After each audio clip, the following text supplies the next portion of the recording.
Welcome to Champagne Sunday. I'm Lauren. Hey, I'm Bonnie. I'm Beth.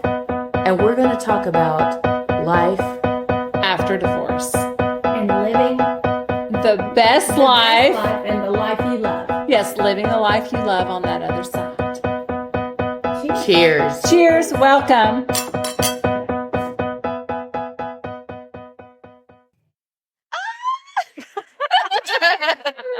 We decided we pop on air. We haven't done that in a while. Yay. Hello, ladies. Hello. How are you guys tonight? Wonderful. Actually, it's been a really busy but good weekend. Yes, because you've got wedding stuff going on. Yes, it has been full of my oldest who's getting married, events for him, and it's been fun. Well, Beth, how's your weekend been? It's been busy. Yeah. I feel like I had a procedure and got a new dog and an unexpected dog. In the same day. The dog A found dog us. found you. The dog A found dog us. adopted y'all. No, I walked into the event and he was like, "What do we have here?" And I was like, "This dog found my boyfriend." But she's darling and she's great. So anyway, there's been a lot going on too.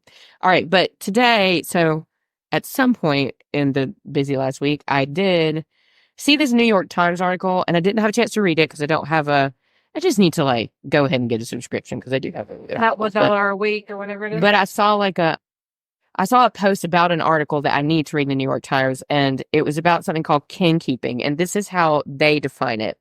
Kinkeeping: creating or carrying on family traditions, buying gifts for birthdays and holidays, coordinating medical care, performing all sorts of emotional caregiving, a form of invisible labor predominantly done by women, dedicated to family bonding and magic making.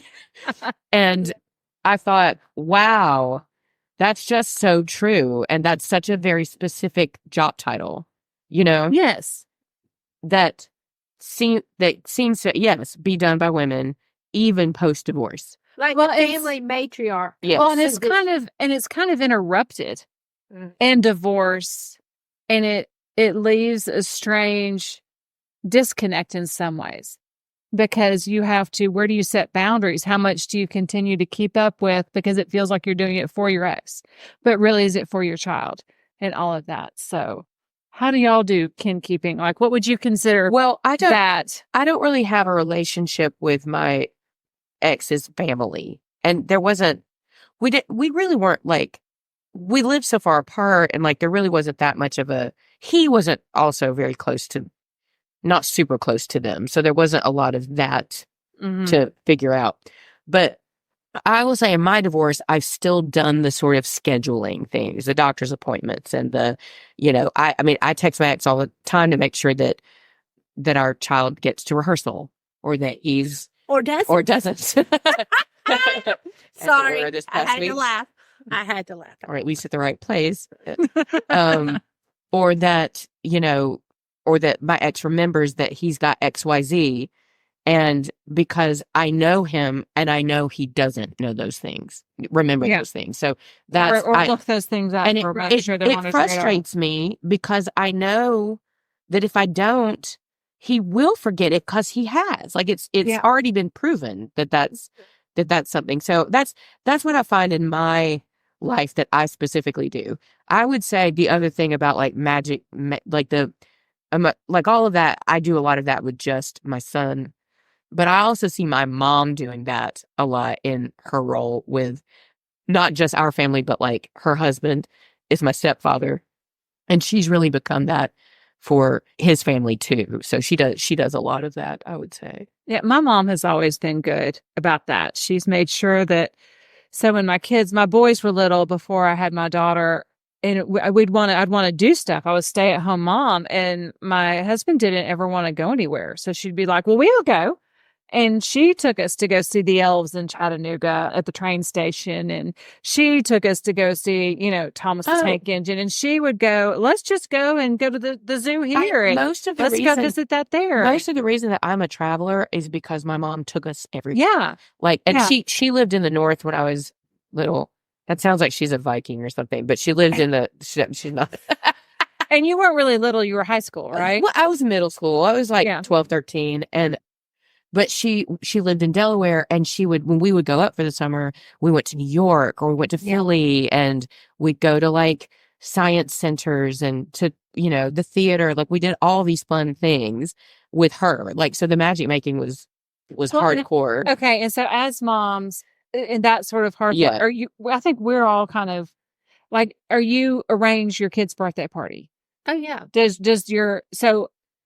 definitely. Yeah. And see, my mom did all that for us growing up. And then, she died when I was 20. So I never had, by that time, my grandparents were older. I didn't have that woman connection. My dad's wife has never done that role. So it was always up to me. So I have tried to keep it up. It's probably why I'm exhausted all the time. I've tried to keep it up. I've tried to make birthday special and go to do things and be very active and there for my kids and try to make things special for them. Carry on some family traditions. Mhm. Even though we did talk about that when you get divorced, some of your family traditions you kind of have to tweak a little or Yeah, just yeah. but I mean, that kind of thing, it would be really easy. I could see it would be really easy getting divorced, especially if you get kind of bogged down in that divorce, not to be the magical making. Or to keep continue connections. to do it all Yeah. for the ex. Yeah. So where does the line between kin keeping and needing Yeah. to set boundaries lie? yeah. Well, I think we had a good example with a person that you knew, Bonnie, that was still going and spending the night at his ex's for Christmas Eve. I thought that was the craziest thing I have ever heard. You're divorced, Yeah. but you still got to spend time in the family home. Well, Or not the family home. Her home. home. Yeah. Every moment that I think I'm not going to remind, him this time, I'm not going to remind him of the appointment or the whatever. I mean, we were never mind. I'm not going to share that detail, but it's the not knowing. It's the he wouldn't know otherwise, and every time I think, okay, I won't do it, then I'm like, but that's at the expense of my kid. Well, that's the thing. Do you want your kid to miss out? No, I mean, prove a point. I would not do that. No, never. No. Well, I only had one real experience where and I don't know if it was kin keeping or drawing a boundary. So one Christmas, I planned everything with my family for my kids and I.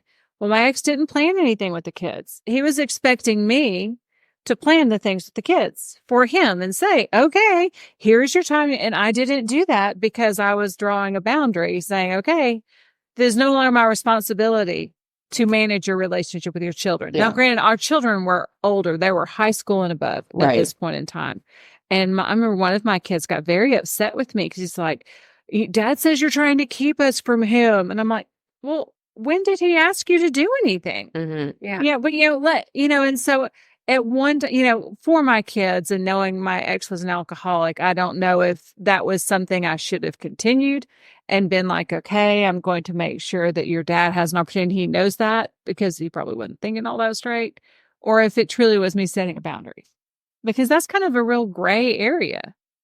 I mean, I guess everybody's situation looks different depending on that. And you had a very unique one in that there was an illness. Yes. Essentially. And I was at a point. At what point? Yeah. It can't become your job. Well, and that's the thing. Sometimes I'm like, why is this my job still? And caring for him and trying to manage his relationship with the kids and hiding all of his ugliness from them had become such a job. At that point in time, we're divorced. We're living in different houses. And I was trying to find a way to release my responsibility for him and his decisions and the way he managed his relationship with his kids, release that back to him. Mm-hmm. And that's so hard to do because it did affect my kids, possibly negatively, my doing that. And being on this side, with hindsight being 2020, he's not here. That's one more experience I might have robbed them of because he's passed away. But at the same time, in that moment, I had to do what I needed to do to move forward for myself. But, okay, my ex had some illness too. But I also have to think he's a grown man. Yes. He is very capable of making decisions. They might not be the decisions I would make or that I think are good decisions, but he is Right. capable of making decisions. He's capable of planning things for himself. So why could not he plan something for my children? That's But true. you have to go back to that. He can get himself up. He gets himself to work. Yeah. He does all the things that are important to him. So why am I still feeling like I have to be his Yeah. secretary and Well, keep a schedule for him? And the other thing is, and I think that the definition that we read speaks to this very specifically, but have you ever in your whole life known a man who planned a family event or a family gathering or a birthday party? Because I sure haven't ever. Never. I know a couple that would do it, but not consistently. But like But for their what- wives, yes. But you said that would do it. Does that mean it was their idea and they did it, or they were told, please go do this? No, my brother has done it before for his wife. Okay. And done everything and come up with really good ideas. He's very creative. I think and I know that I have another friend, Rebecca, who her husband does stuff like that all the time, lavish parties. Well, I have a friend whose husband is really good about planning trips for them or doing like getaways for So her. I think for your significant other, it's a little bit different than Than for for your the children. family. Yes, like that's for, true. Or That's for true. extended family, But- saying like, oh, Why doesn't it blend we're going to have, through? Why here, doesn't I'm it? going to host Thanksgiving. Like, why doesn't it do that? Yeah. Why Oh, not? no. I think traditionally, well, especially in the South, it's always been the matriarch of the family that does all that kind of stuff. Like I remember going to my grandmother's for certain holidays, and she did all these things that we didn't necessarily do at home. And she had us put, like at Christmas, de-strand all the tinsel to one strand and put on her tree in a certain way.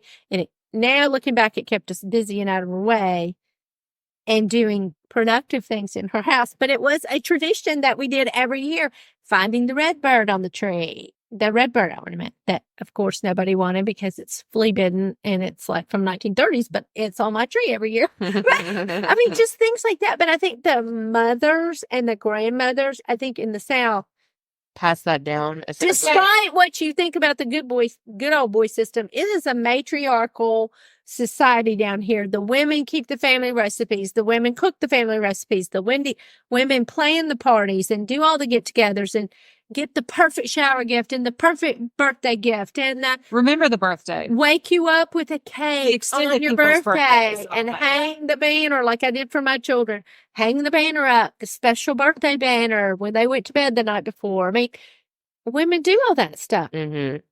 All right. So are y'all closer to your mother's side of the family? Are you as close to your mother's side of the family as you are your father's side? Like everybody, I'm close to.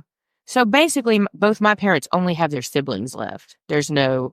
Is that what you mean? Well, growing up, like I even knew my mother's extended family and cousins down in South Alabama where my grandmother was No. from and all that. I never even traveled to where my dad's family was from. Now we're still close to his brothers and their families. Like we still get together with them and we get together with my mother. But growing up, for my mother and my grandmother, knowing their extended family was very important to them. Yeah, I know. We did that every year. I know both sides, But you know both sides. but I'm like the historian of the family too. And so my mother was very good at, she's from Milwaukee, Wisconsin. Every year, a couple times a year, we'd go up and see. In the summer times, we spent months until we started sounding like a Yankee. And then we had to come home. My daddy would call us, make sure we didn't turn into Yankees. Anyway, we'd come home. But also, I grew up going to Tuscaloosa all the time to my dad's sister. And my dad on that side was in charge of the Halbrooks family reunion, which was my great-grandfather's wife's family. I mean, it was like, we had family that's what we did back then. We went from family gathering to family gathering. Mhm. We didn't do they were in a supper club, but we did family stuff all the time. Mhm. I was always with cousins, and I'm very close to both sets of my cousins. I didn't know a whole lot of extended family except my grandmother's, my grandmother, my grandfather on my father's side always had family reunions, and I knew one of my grandfather's brothers really, really well. We went to his house a lot because they were pretty close.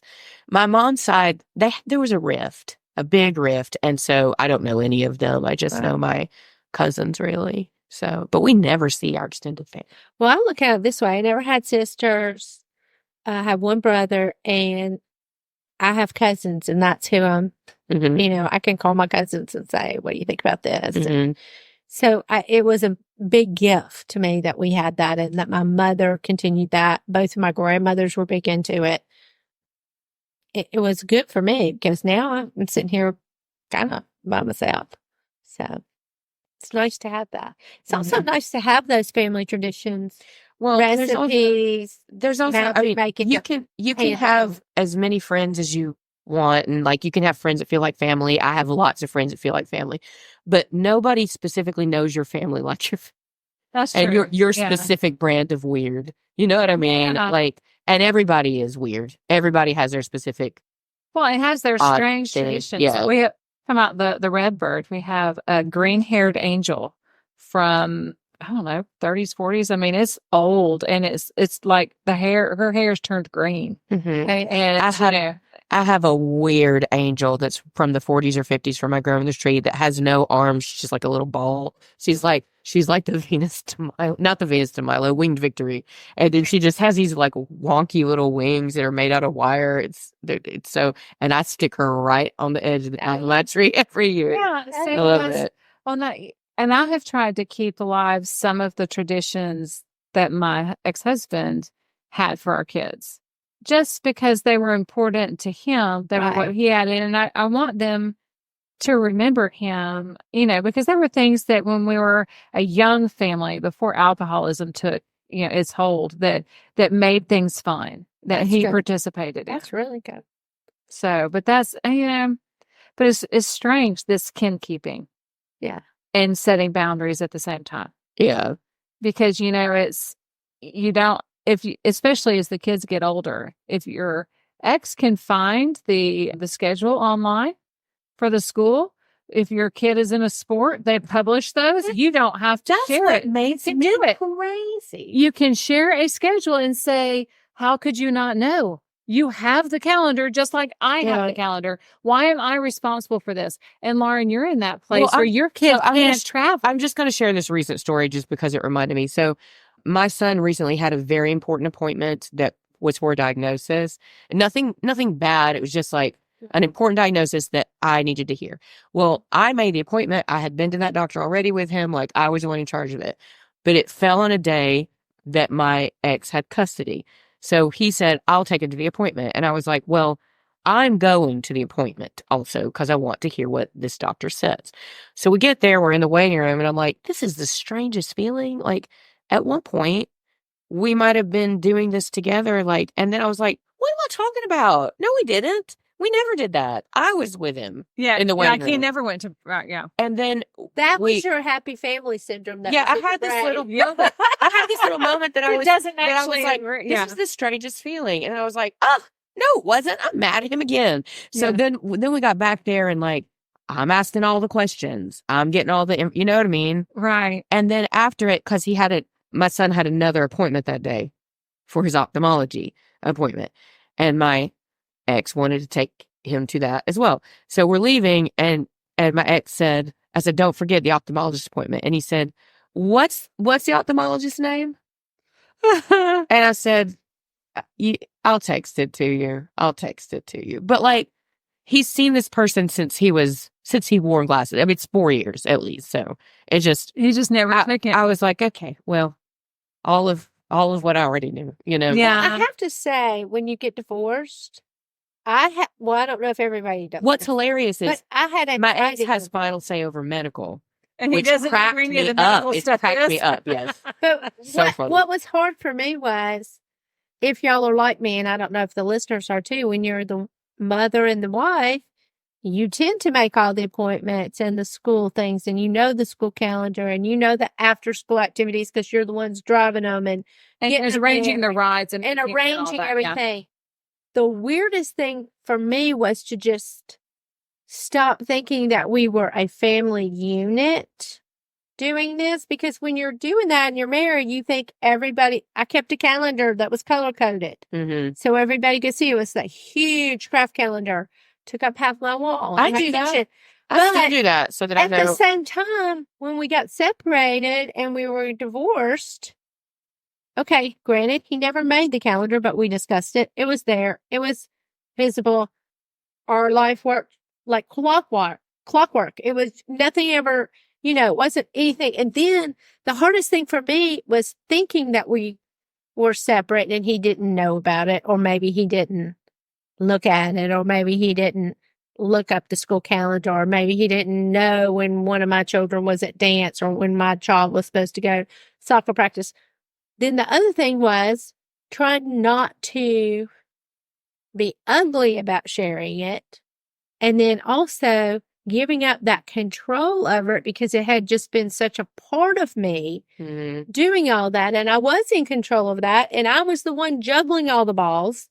But to be willing to let a ball fall because he was he the one. didn't do the follow through was really hard for me not to snatch it back. Sometimes, and this is going to sound a little bit, but sometimes when, like, he'll message me and he'll say, don't text me, I'm busy. And I want to say, okay, you have one job.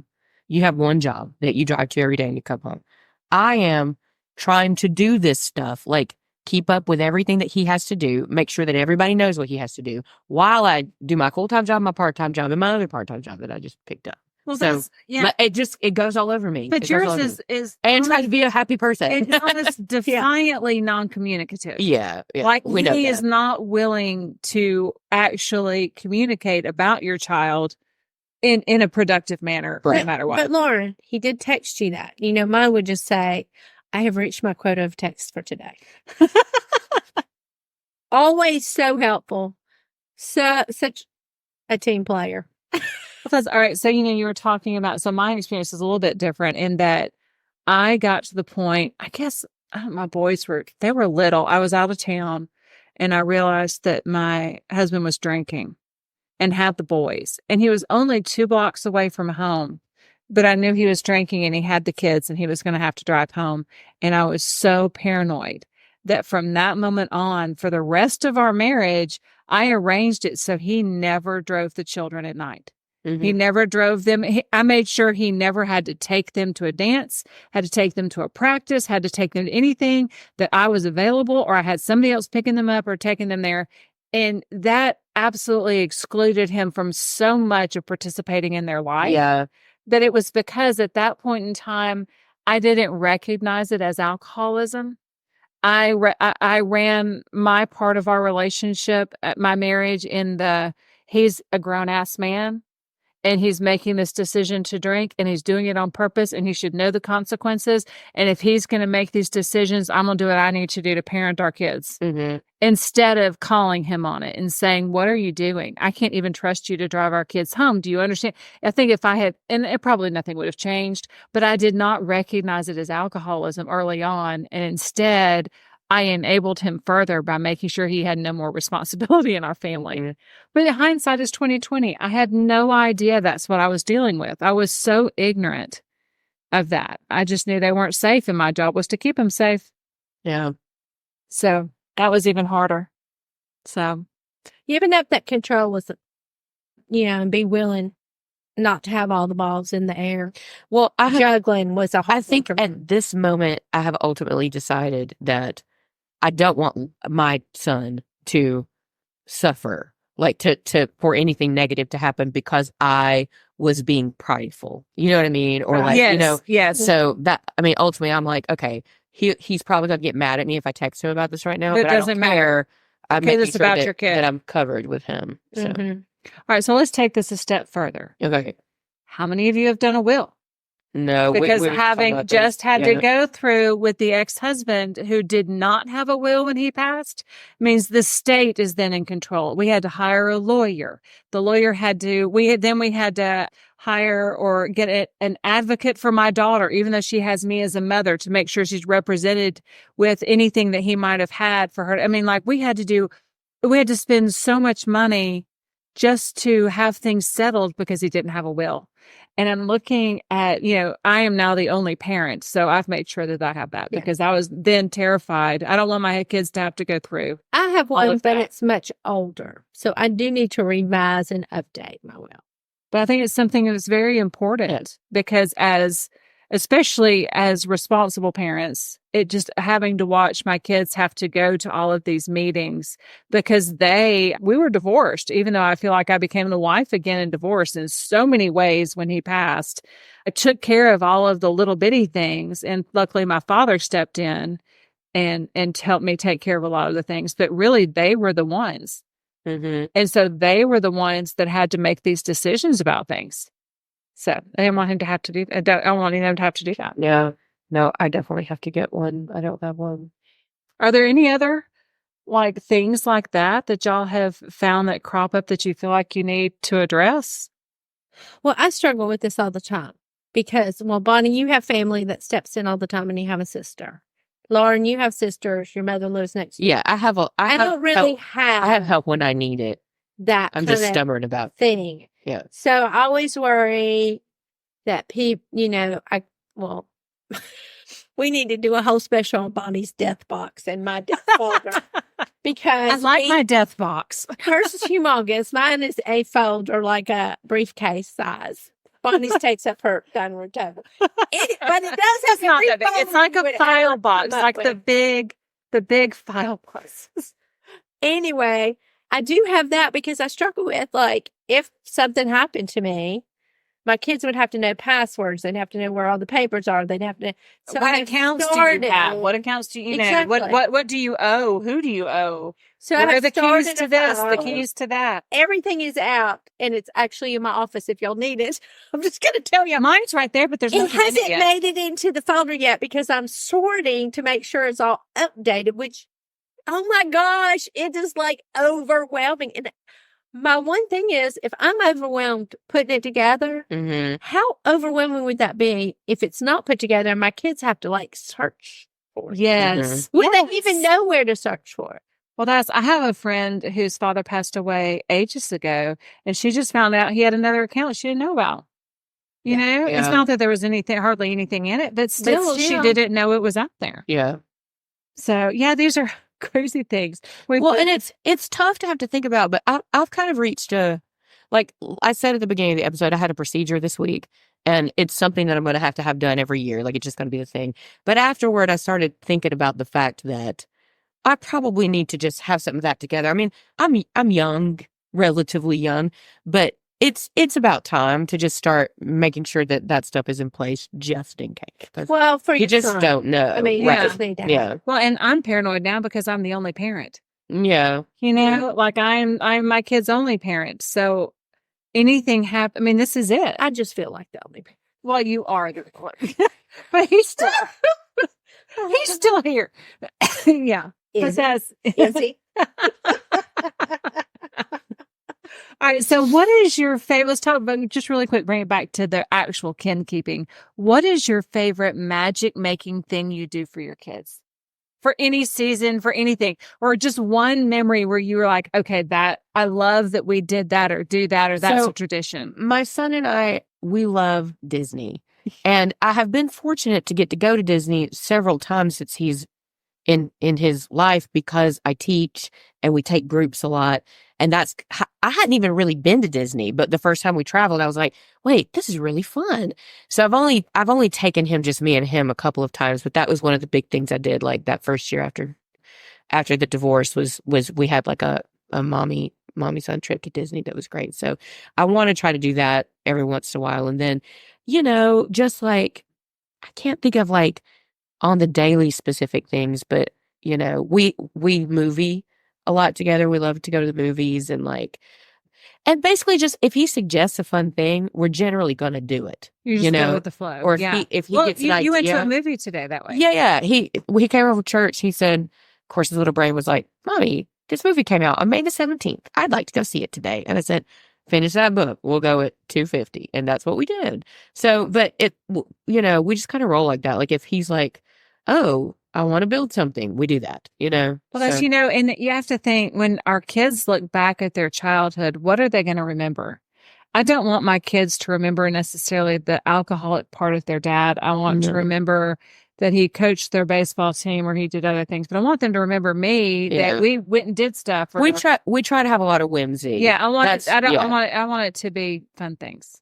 But Yeah, I don't know if it that's will what, be. and like I always have like he and I we have like the advent calendar, and instead of at Christmas, which is my favorite holiday, I love Christmas, but during Advent, instead of like stuff in there, I'll put little things we're going to do. Oh, that's So- fun. So he's always so excited to look That's inside the really advent calendar, and then just I mean we have like Christmas Eve tradition, and I mean I have very specific holiday things that we do. Yeah. But and then we make like a summer to-do list of fun. We've already started talking about because this is their last week of school. Yes, I was it like, is. wait, what? So we always have like a summer fun list that we make, and we try to check that box off. And so anyway, and like the nature of my life is to be in rehearsal. I'm in rehearsal for something 5 days out of the week, almost all the time, all the time. If you include music rehearsals and theater rehearsals and whatever. And he generally gets to go to those with me. So he has that sort of like imaginative experience of being in a theater setting, which I think is really, That's awesome. I grew up like that too. I grew up on gigs with my dad and in rehearsal with my mom. So that's cool. those are my childhood memories. That's what we did. So anyway. Well, I do. Little things are like I hang a birthday banner on their birthday, even if they're not at my house. I do that. And we have special treats, and we do things at the holidays that are special. But the latest thing, because, I had my first child for almost 9 years by himself, and we'd had our own things that we did. And then I have this child, the second child. She gets the last 9 years by herself. Yeah. So we do theater stuff all the time. We go and travel and do wherever, whatever play is playing. That's what we'll go do. And it has been very good for us. And we enjoy that. So I hope that's one thing. The funny thing is when you were saying I hope my children have memories. The divorce was traumatic for them. The situation was traumatic for them. You hope that it's not as traumatic as you think, but like when I'll ask my older child, what do you remember about childhood? He's blocked out a lot. He doesn't remember. Yeah, My one of my sister- kids has done that too. My doesn't sister remember blocked out. Disney. He doesn't remember any. He She doesn't remember remember anything. Disney trips. He doesn't remember beach trips. He doesn't remember half of his travel soccer. Then I asked my daughter, and the early things that you would think that she remembered, Disney, she don't remember any of that. She has no. So it's really weird for me because I gave it 110% to make sure my children had a really fun childhood despite what we were doing, because that's what my mother did But for they us. still felt all of And that they anxiety. still have no memory of it. Isn't Yeah. that weird? I have one of my children is the same, doesn't remember a lot the childhood because it was walking on eggshells. And I thought I was protecting everybody, thought I was hiding it all, but no, I absolutely wasn't. They were absolutely in the thick of it. And I think what I hate is looking back going, I could have saved them. If I had known that they were feeling it all like that, then things might have been different. But I thought I was protecting them and doing what was best for them. And instead it was a little traumatic, I think. But so with my kids, I've tried to do, like I still do, adults do the Christmas things, the stockings and that. And I've tried to make sure I've traveled with each one of my kids and make their birthday special and all of that. But I don't know. I don't know if I necessarily. I can't wait till my son's old enough to really be my travel buddy. Yeah. Like really It does get where we're fun going to when go. they're- Yeah. Yeah. when they're- Yeah. It is fun. But yeah, I would say, and I know we talked about this a few episodes ago about positive consequences. I think it was Yes, one the of them. positive consequences. But of I divorce. really do feel like he gets the best of me now, and that my family, they get the best of me now. I mean, I really do.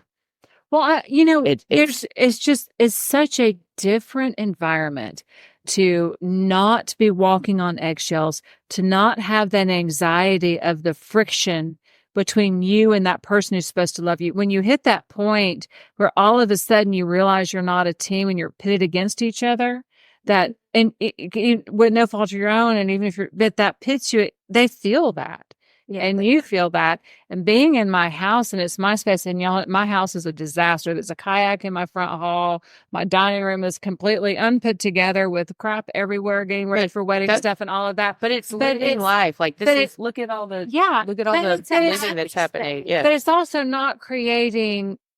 We all just walked through it. Like all three of my kids were here this weekend. We all just walked through it. Like, I mean, they all know mama's messy anyway, but they're just whatever, and live with it and go roll with it. But there wasn't tension like that. No, there was no tension. That has been, I think, the biggest gift after divorce is just that. Yeah. And I wish I could come up with a whole lot more things that I do for my kids. I think I did a lot of different things with my daughter than I did with my boys, because I had more time with her on her up, because those last years, middle school forward, it was just me and her, really.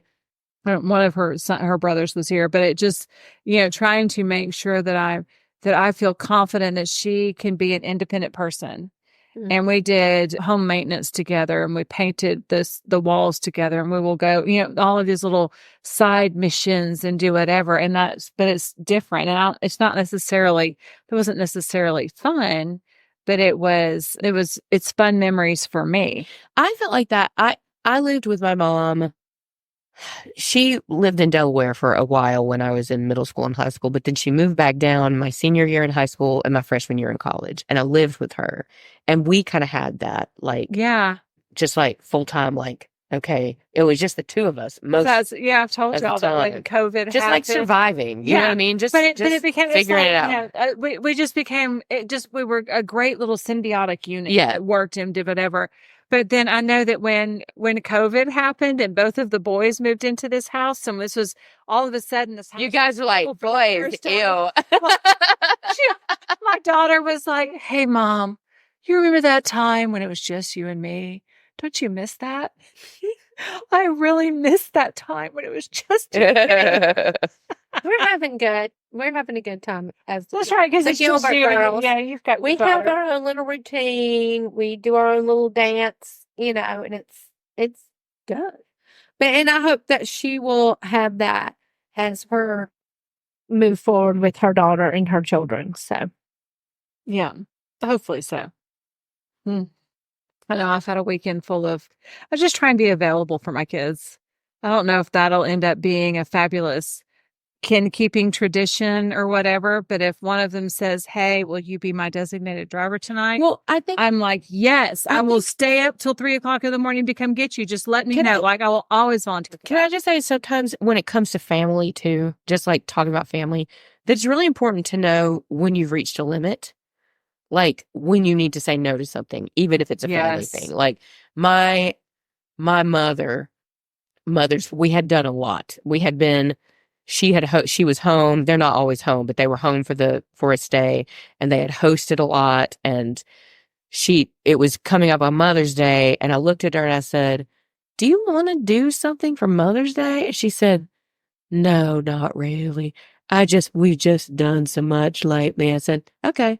Well, then my sister texted me, "We need to do something for Mother's Day." I said, "I really don't think that she wants to." And my sister's like, "Yes, she does." I said, "No, I'm telling you, she told me to my face that she doesn't really want to." But I found myself really trying to fight for my mother's solace. My mother's trying to have that space for herself too. Yeah. Because when you are that role, and she's definitely that role in our family, you have to have that alone time, that downtime, or you can't do it all, So anyway. My mother was out of the country for Mother's Day, so I guess she had the great time. So, all right. Well, what are y'all doing this week to live the life you love? It's my boyfriend's birthday. Nice. So we're celebrating his birthday this week. So. We're dressing up as different versions of him for his birthday party. Oh, that's so funny. That's funny. Well, my daughter is home. I just had both of the kids home this past weekend. It's the last week of school. So I do for graduation for the high school I used to teach at. I go and put all of the diploma covers on the table. That is my job, and I kept it even after I left the school. So I'll go do that. So that's kind of neat to see. I think it'll be the last group where I actually know kids until your daughter graduates. So that'll be interesting. So we are rolling into summer because it's my daughter's last week of school, and I've already put the foot down saying, we're not laying around here. We better go get back on the schedule at work. And so we'll see how that goes. And summer is short though. And I still we have 2 trips. It's just right at 2 months. Yeah, but we have 2 trips. We have a trip each month. Yeah. And so then I feel like, we're already planning the class of 2025 is already planning stuff for next year. All the moms are already texting me. The senior supper club and doing yeah. So, it's already started. Like, I don't even get the 2 months. And that's for my daughter. She was home early May. So she'll be home May and June, and then she'll be gone to Spain for July before she goes back to school. And so I've told her she doesn't have to work because she worked at school during internship all that last semester, which was that was a lot. Wait, she's in Spain for much of July. Okay. So, yes, after the wedding. The Thursday after the wedding, she leaves. Oh, girls. All right. Well, y'all have the best week. Cheers. And y'all, good luck with all the kinkeeping this week. Oh, yes. The kinkeeping. The kinkeeping. We found a new word. It's fabulous. Thank y'all for joining us for Champagne Sunday. See you next week, girls. See you next week. Yeah, cheers. Have a good week. Cheers. Yes, cheers.